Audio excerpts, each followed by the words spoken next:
Well, hello everybody. Welcome. This is Turning Towards Life from Thirdspace. We are Lizzie and Justin, and we are here again right at the beginning. Lizzie, I'm going to keep on saying it because it's so exciting of our 8th year doing this. Welcome everybody. We know you join us from all over the world, different time zones, different places, and also you join us in all kinds of ways. Some of you are seeing us in our Facebook group. Some of you are watching us on YouTube or on our Turning Towards Life website. There's videos of all of these conversations, and many of you are joining us by podcasts on all the podcasting platforms. And we feel enormously grateful to have you with us so that we can engage in this conversation. This is a conversation that comes out of Thirdspace, and if you're interested in what gave rise to this and the whole world of offerings that Thirdspace is, you can find us at wearethirdSpace.org. And I'm really pleased to be doing this again today. Lizzie, good morning. Welcome. Morning. Lovely to be with you.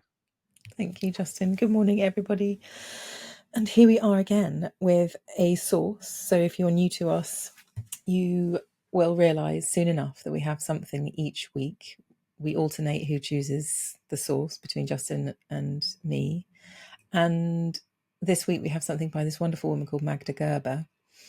And Magda Gerber's work, as I know it, comes from helping parents with small children and how to feel wholesome and enlivened as people caring for small children rather than exhausted and strung out and doing things that don't make us feel alive. So that's the kind of body of work that I understand Magda Gerber to have done in her life. And this little excerpt is something I've chosen for us to talk about today because I don't think it is limited to that realm in the slightest. And it goes like this. There is one thing I believe that all of us want, no matter how old we are, no matter what differences are between us. The one thing we cherish from another human being is attention. Love is not certain. Some people will love us and some people will not. But the one thing that anyone can give to any other person is simple attention. It is not as involved as in love. This attention may last 20 minutes or many hours. If you live with somebody, it's repeated. You are worthy of my attention. That, I think, is the greatest gift we can give each other. Thank you, Lizzie. So just a reminder to everyone that we always read these twice so you can hear them in different voices. And you can find them all in the notes that go out with the podcast episodes and also on our very beautiful Turning Towards Life website, where there are now 366 or more sources for you to explore, as well as all the conversations that come with them. And this is from Magda Gerber. There is one thing, I believe, that all of us want, no matter how old we are, no matter whatever differences are between us. The one thing we cherish from another human being is attention. Love is not certain. Some people will love us and some people will not. But the one thing that anyone can give to any other person is simple attention. It's not as involved as in love. This attention may last 20 minutes or many hours. If you live with somebody, it is repeated. You are worthy of my attention. That, I think, is the greatest gift we can give each other.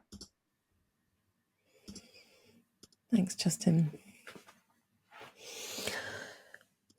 So, as you were reading, I was feeling, as I always do, into what it's giving rise to in me to hear you say those things and to hear myself saying it to myself too. And what came to me just then, Justin, was this question of what kind of implicit message are we bringing to each other in the way that we're interacting with one another. And this invitation to have an implicit messaging of you are worthy of my attention feels to me like a very serious and important building block of all of our sense of belonging, our sense of welcome, our sense of mattering, our sense of worthiness. And this, we talk about power in different ways throughout Turning Towards Life. And I think this is one of those pieces of our personal, individual, always existing power that each of us has, which is I have the power to choose my implicit message towards you and then act out of that. And for me to be implicitly telling you, by the way I pay attention to you, that you are worthy is a very, very significant and important power in the world that everybody has, and that we could be that for one another with intentionality, and to know the difference about the implicit messages that we're sending one another by the way that we attend to one another. If I'm absent-mindedly chatting to you and looking around the corner and seeing if there's something better going on, implicit in that is a very different message than you're worthy of my attention. And who knows what that message might be, but it's, if I'm not really paying attention to you, if I'm not attending to you right now when you're here with me, I'm giving you a message that maybe that you're not worthy of my attention. Maybe that there are things way more interesting than you out there. And then how that has you feel and experience your life because of what I'm doing feels like the question that Magda's inviting us into in this little passage. I'm reflecting as you're talking and as I'm taking you in, Lizzie, that in a way, what's at the heart of what Magda's bringing us is that the only thing we really have to offer is our attention ever. In this sense, I don't mean it in a naive sense, but to be human, to be a conscious, sentient being, is to place our attention somewhere, and that all of our human life comes to us through the experiences that we have. We don't have a world apart from what we experience. So where we place our attention in what we experience, if I just start with it from me for a moment before I come to the attention I bring to you, where I put my attention is the profoundest kind of shaping of the world that I have available to me. So I could be sitting here with you. You talked about things that might be interesting elsewhere. I was also thinking about things that are interesting inside me. Like I get carried away from contact with other people very easily by things that are happening in me, and they may be things I'm interested in, or they may more often for me be things I'm frightened about or worried about, or those kind of things.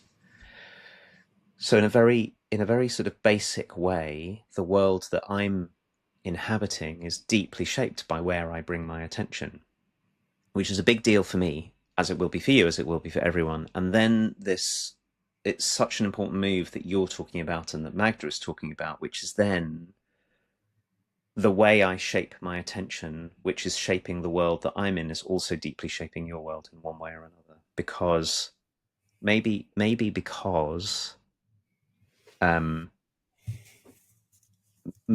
all of human life is shaped by the way we pay attention, and because we're deeply relational beings, we are incredibly attuned to the kind of attention we get from other people. Like way before language, way before thought, we're onto that the kind of attention somebody else is bringing is shaping the whole world for them, and that's shaping a world for us. Like I think it's down at the deepest level of what it is to be a human.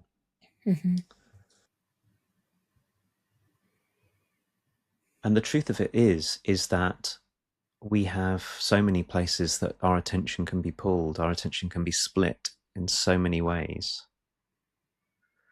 And so the act of bringing the the conscious, purposeful act of bringing attention to another is, I appreciate Magda Gerber's distinction about being people who love us and people who won't. But actually, I think that bringing attention is a very pure form of love. It doesn't mean I have to love you or be in love with you or be your friend or anything like that. But it's an act of exquisite care to bring our attention to another person. So from the side of the person bringing attention, it's an act of care, which is no bad thing for any of us, I think, to be being the people who take care of who and what is around us in that way. But the second thing is maybe because this starts so early, because my sense is we're up to this from the moment we arrive in the world, of really feeling and noticing the impact of others' attention on us. It's sort of like a fundamental flow of human life, our attending to one another or attending not to one another. And many of us never felt like we got the kind of attention, the kind of reliable attention that we longed for in order to feel human. And that we may have had family systems that were bringing us lots of attention and we still didn't feel it. So lots of us have got sort of historic, historic consequences of that, or impressions of that we carry with ourselves. We carry. And where this leads me is to want to say something about the effort and deliberateness it takes to be a person who's doing what you're talking about and what Magda's talking about. That even whilst you were talking, I was noticing how this new piece of technology we're using to record this episode is going and whether it was working and all these. I've got all these calls on me. And bringing my attention to you is an act of deliberateness. I can't just assume that my attention is going to be on you, no matter how much I want to be with you, no matter how much I care about you, no matter the nature of our relationship. It still takes an active choice and then active noticing whilst I'm with you of where my attention goes and coming back to you because of all the ways that I can, maybe it's just me, but I don't think it is, all the ways in which I can find that I have gone away and being with you. And maybe that's where care and love for one another comes from, is our return, our turning back towards one another when we are inevitably in some ways pulled away. Oh gosh, just there's so much reflection happening in me as you're talking. And I'm finding this curiosity, what it's like for everybody listening too. I'm imagining that each time we do this, it just gives birth to reflection in everybody, including us too, that are listening. I'm just really wondering about that and how I'm loving that, actually. I really love that about being here. And the thing that was the reflection that was coming to me was I was imagining myself attending to, paying attention, rather than feeling like my sister always says to me, oh, I've got too many tabs open. It just reminded me of that when you were saying I was paying attention to the technology. And then what happens when we kind of close a few tabs and attend to the one thing that's in front of us, and what kind of liberation that brings, as in to be fully present here with one thing is very different than trying to hold 1,000 things up at once and attend to this and do that and do this. And this whole kind of bigger cultural narrative of busyness and, oh yeah, I've got loads on. There's some kind of perceived dignity or wonderfulness about having 1,000 things on my plate and being a really busy person and getting loads of things done or whatever. And it feels like a kind of low grade torture or something to kind of be constantly fulfilling that promise of busyness. And the kind of feeling I got when I was listening to you and wondering what it would be like just to pay attention to this simple something that's right here, being you. Well, you're not simple, but you're available and straightforward to experience for me in this moment. Putting the other things down that allow me to give you my attention is not only for you, as you were saying, like we're deeply shaped by the way that people pay attention to us, but it's also really liberating for me, because my humanness feels freer and more relaxed and more able when I'm holding you, paying attention to you, and not trying to do 100 other things at once in myself, and not trying also to pay attention to 100,000 things going on in me. And I would just, what's arising now, Justin, I remember when I was younger, and I was obviously suffering from some kind of like social anxiety. And I remember my mum saying to me, see what you can do to not think about yourself, but to think about the person in front of you and ask them loads and loads of questions. And it was a really sweet way of saying it to me when I was in my teens, I think. Really straightforwardly and simply, rather than think about what everyone's thinking of you and obsess about what you're looking like or what somebody might be thinking because of what you said, or like see if you can redirect your energy to asking somebody about themselves and connecting with people, and see what kind of shift in experience you have because you did that.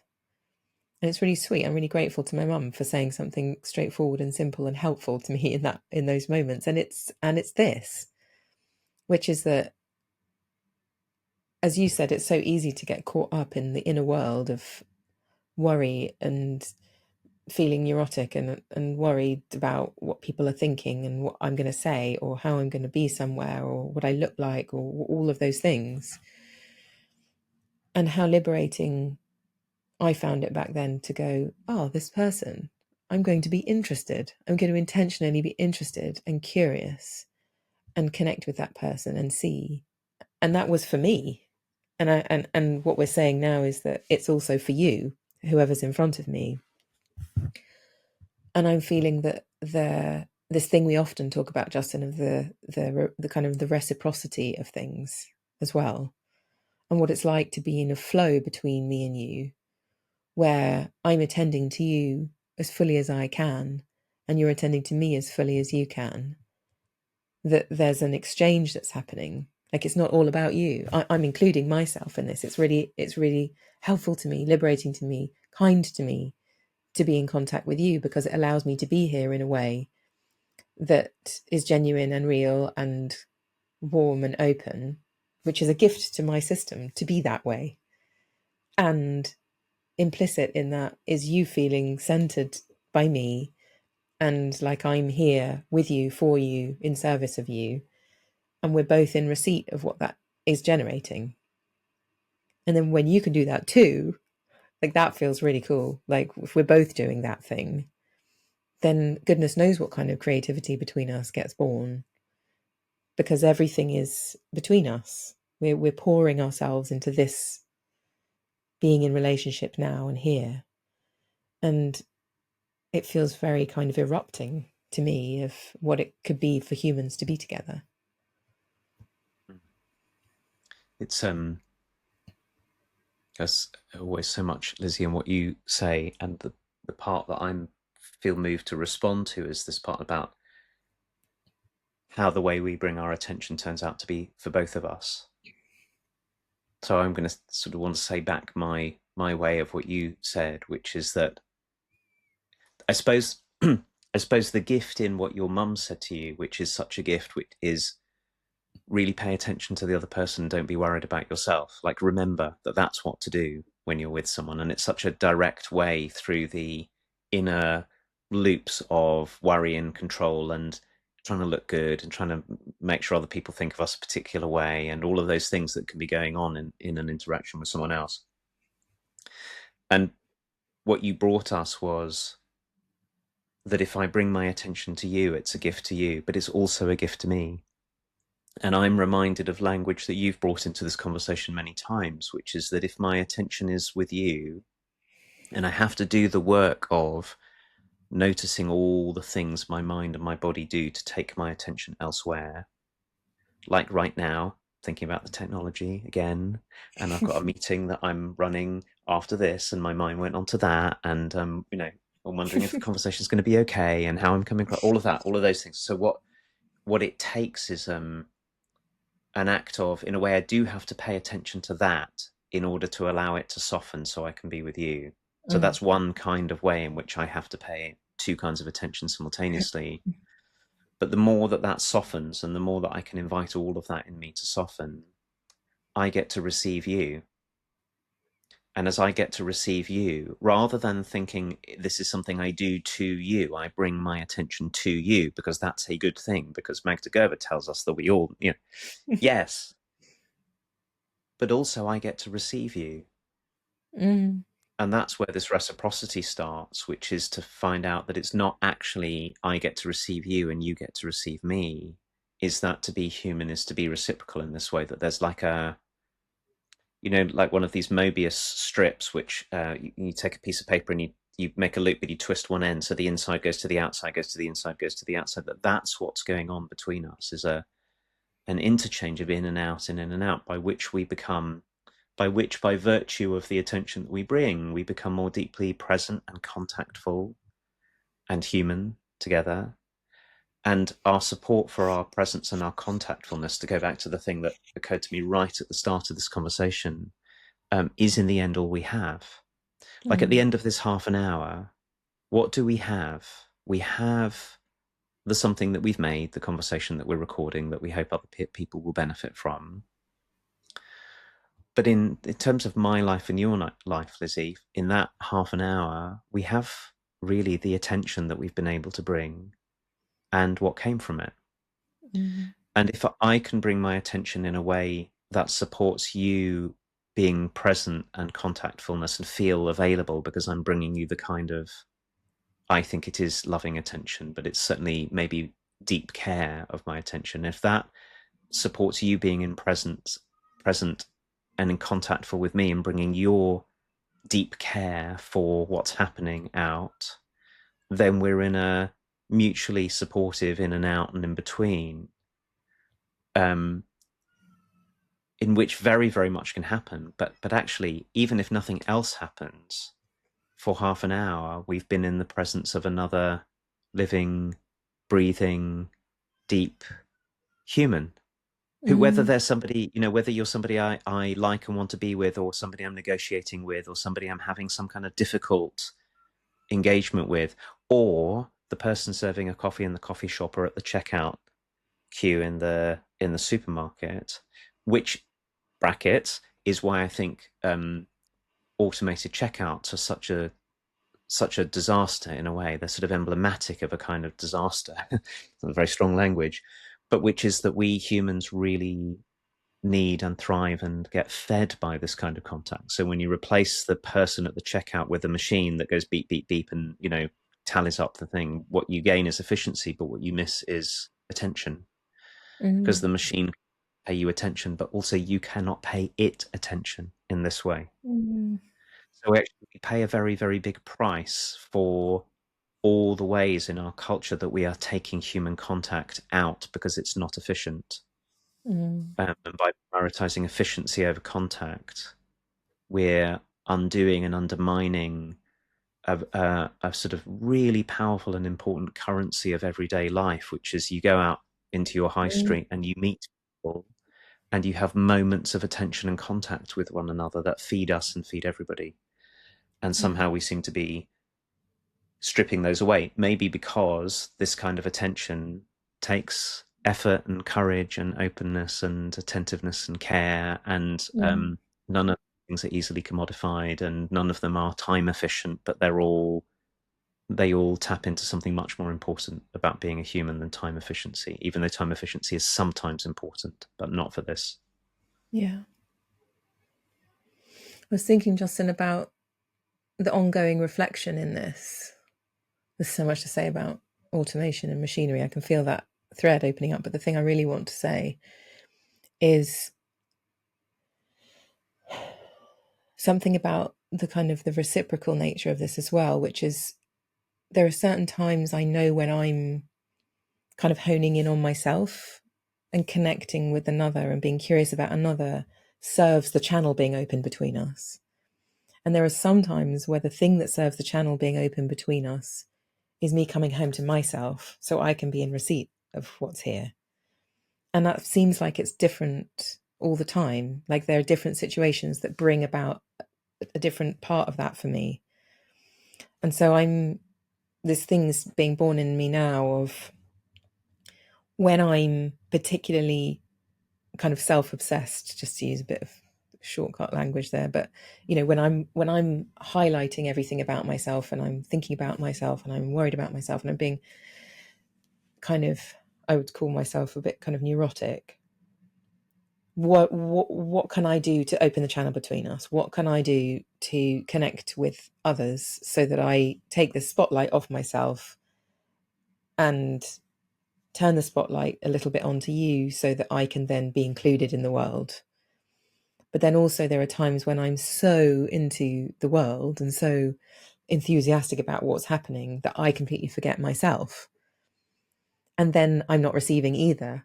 I might be trying to gobble up the world or make the most of something or be efficient, like you're saying, but I've lost contact with myself. And so then it's like, so can I make contact with what's here in me, in my body, so that the receiver is intact and available to receive life. And I feel like my life is a dance between those places. And that the reflection is, well, or the question I'm going to be asking myself is, what would open the channel between us now? Is it for me to connect with myself and wonder what's happening internally, physically, anythingly for me? Or is it to connect with you and become curious? And either of those things could open the channel between me and you, between me and the world right now.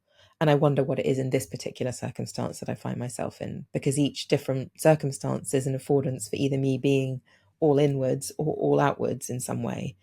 And of course, even in one circumstance, that can change all the time. But I've got this new reflection coming in me of what would open the channel between you and I so that I'm in receipt of life, that I'm either becoming more present to receive life because I'm paying attention to me, or being more present to receive life because I'm paying more attention to you, and how that can just carry me as a wondering in all of the situations I'm in my life. Look, that Lizzie, that's such it was really powerful set of distinctions. Um, and you had me thinking whilst you were talking about one of the things that we very often say when we are, I often say when I'm working with groups, and that we often say when we're teaching people to do coaching, as you and I do very often as part of our commitments in Thirdspace, which is that the kind of presence that we are, what can be said by another person is intimately connected with the kind of listening that we're being. Mm-hmm. And there's exactly the thing. So the one side of your mum's advice, which is just going to be really curious about other people, which is such excellent advice, is also in one way primarily one side of it, which is I could be really, really curious about you and ask you lots and lots and lots of questions, Lizzie, and that would be much, much better than me worrying about me. But the risk of it is that in a way my curiosity becomes about me. I'm super interested. Look, here's what I'm interested in about you. So the other side of it is the Mm. receiving, the softer, open, contactful with myself, just receiving side, in which I Mm. don't know what you're going to say or who you're going to be, and there's space for that, and it's not being guided or shaped by my curiosity. And both are called for, and it's some kind of Mm. dance. Is what I'm taking from what you're saying between the two. My attention and shaping and making myself available and being interested, and also my softness and my openness and my not doing anything apart from making myself wide and available and impressionable in your presence. Mm. And it's one of the things I often, when we're working with people who are beginning to learn to coach, it can seem like that getting to know another person ought to involve a ton of our curiosity. What about this, and what about that, and what about this? And it does have its place. But if it's only curiosity, it's a kind of narrow attention band. It's like, I think it's one of the things that isn't in this piece by Magda Gerber, is the sort of width and depth of our attention. So I can bring a very focused Mm-hmm. attention to you, like I want to know, I want to know about your glasses, and I want to know about your day, and I want to know about how you're feeling, and I want to know, all of that. And then there's also like our sort of wide, soft attention, which is, Lizzie, I'm right here, and all of my attention is with you, as it is with me. It's with me and with you, like you've just been saying. Mm. Now let's see what happens. And it's less insistent or goal oriented. And we got, boy, do we really need that kind of attention too? We thrive on people being going, I'm right here. Here I am. Let's see what's here, because my attention in you is your way, and maybe in the best of this world your attention is my way, and then we discover. Yeah. Gosh, Justin, it's time for us to end this conversation, but I can feel all kinds of curiosities arising in me, and wonderings and understandings. And I was just thinking, it's possible for me to put my attention on you and make that about me. Like I can feel that. I think that's what you were just saying. Like it's no good if I'm making you about me. I don't even know how to say this properly, but I can feel when you said wide, and I think you were saying something like, wide and expansive and soft attention. That's very different than me kind of making a beeline for you and asking you 100 questions because of what I want to know about you, but more making myself an affordance for what you feel called to reveal in my presence because of who I'm being. That's a very different thing than you fulfilling my need to know everything about you. And that feels like a whole world of inquiry and wondering about what we're up to when we're connecting with one another and finding out about each other's lives and learning to be in relationship with each other. So anyway, I've shot myself out into some kind of canon of curiosity now, and we're going to have to end. But I can feel maybe like a poem brewing or some way of processing what this conversation is bringing up for me, because it feels very alive and very curious to me. What's actually going on when we're relating to one another? And probably the answer is in one way, we don't know anything about anything that's going on between us. But I feel really inspired and enlivened and very curious about what's actually happening between us when we are paying attention to one another. So it's time to end this conversation. What a brilliant conversation. Thank you to Magda Gerber for her life's work of wonderfulness for many, many humans in the world. And thank you, Justin, for paying attention to all the things you pay attention to, and also having the capacity to bring yourself right here in amongst lots of things. And I think we're both holding whole lives and everything else at the same time as doing this. And how wonderful that we can turn our attention quite simply and nourishingly towards one another here and towards life. And thank you, everybody, for being here. And we'll be back next week with another source. Thank you, everyone. Thanks, Lizzie. Bye-bye.